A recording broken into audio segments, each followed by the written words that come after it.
Alors, est-ce que tous les coups d'État sont des coups d'État? C'est quoi cette question-là? Non, soyez plus clair dans votre question, parce que là, ça fait une question bateau. Je n'arrive pas à cerner exactement. Je peux voler à votre secours. C'est une question bateau, qui est d'actualité. Oui, absolument. Non, absolument. Je pense que... Apparemment, on ne considère pas tous les coups d'État avec les mêmes qualificatifs. Celui d'un ballon, on l'a appelé coup d'État. Celui du Gabon aussi. Oui, dans un autre registre. Celui de la Guinée, le Niger, le Mali, le Burkina Faso, maintenant le Bénin. Ces coups d'État n'ont pas les mêmes qualificatifs. Non, les coups d'État ne se déroulent pas de la même façon et n'ont pas les mêmes objectifs. Et ce ne sont pas les mêmes acteurs qui sont toujours à la base de ces coups d'État. L'ambassadeur l'a dit tout à l'heure qu'il y avait un coup d'État à la Embalo Sissoko. Bon, nous avons vu comment ça s'est passé là-bas.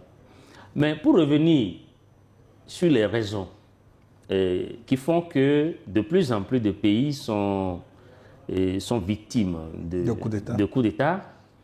Les raisons sont contenues dans le communiqué du CMR qu'on vient d'écouter. C'est-à-dire que nos pays se retrouvent dans une situation où l'exclusion est flagrante. Vous avez vu très bien comment ça s'est passé, le choix du candidat de la majorité, qui ne s'est pas passé selon les primaires. Vous avez vu comment l'opposition n'a pas pu se présenter, les partis des démocrates. Vous avez vu également comment ils ne sont pas présents pour les élections, sur les listes des élections municipales.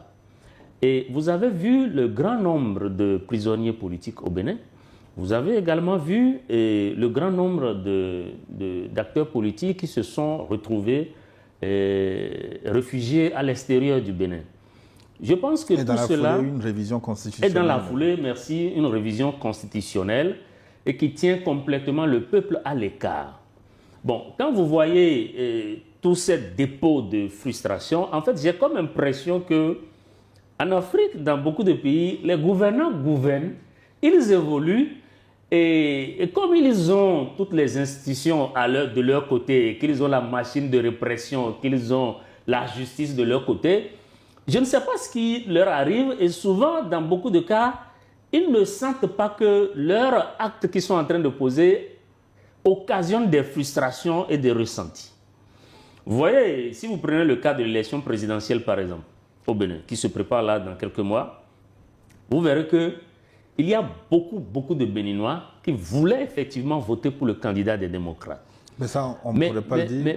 Mais vous avez vu, c'est votre opinion. Non, malheureusement, non, laissez-moi finir, aller au bout de mon raisonnement.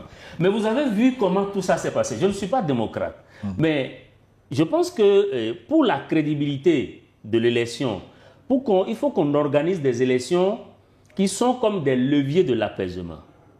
Parce que tant que les gens ont des ressentis, c'est à ce genre de situation qu'on pourrait assister.